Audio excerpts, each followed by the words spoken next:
The two principals, the Vice President and a host of ministers and members of parliament, went full throttle to campaign for the proposed constitution as another team led by Higher Education Minister challenged their stand, turning the referendum into some sort of a grand contest for popularity and influence. While it was a collective competition, each leader is now being judged by how many eggs they brought into the basket. Among those viewed to have performed dismally is Vice President Kalonzo Musyoka, who, though in his Mwingi North constituency amassed 24,000 yes votes compared to close to 15,000 no votes, found it harder to steer the same camp to a resounding victory in his home province. Eastern was indeed a close call, with only a 170,000 difference in votes between the winning yes side and the no camp. Mboni constituency, the backyard of Justice Minister Mutula Kilonzo, whose ministry has played a major role in the road to the referendum, pulled a surprise for its leader. The no side won, getting almost 24,000 votes, while the yes side managed close to 21,000 votes, a slim but significant victory.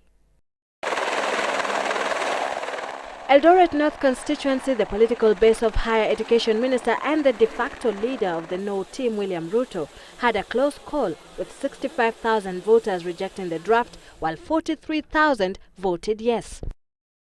Most of the other constituencies in the Rift Valley, however, had a majority voting against the proposed constitution, probably a result of the vigorous campaigns the no team persistently held there.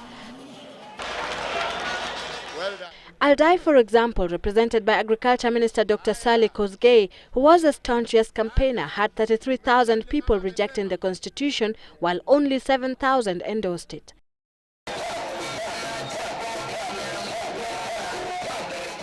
Tindrit, represented by Industrialization Minister Henry Kosgei, another yes kingpin in the Rift Valley, also had a majority voting against the constitution. 45,000 voted no and almost 10,000 voted yes.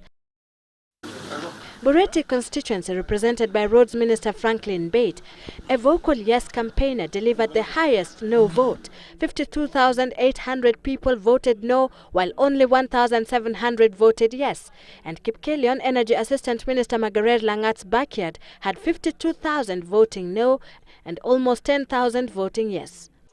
In Lugari, represented by ardent and vocal no campaigner Cyrus Jirongo, the yes side cruised to a comfortable victory, with 52,800 votes against the no side, which amassed only 9,000 votes.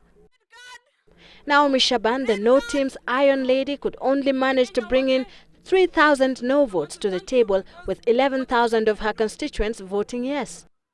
In Cherangani, the yes side won in the backyard of Joshua Kutunyi, who served a short stint in the police cells while campaigning for the no team. 23,000 voters there supported the new constitution, but 17,000 voters opposed it. Sharti la sheria. The no camp also lost in Mutito constituency, represented by another leading opponent of the new constitution, Kiema Kilonzo.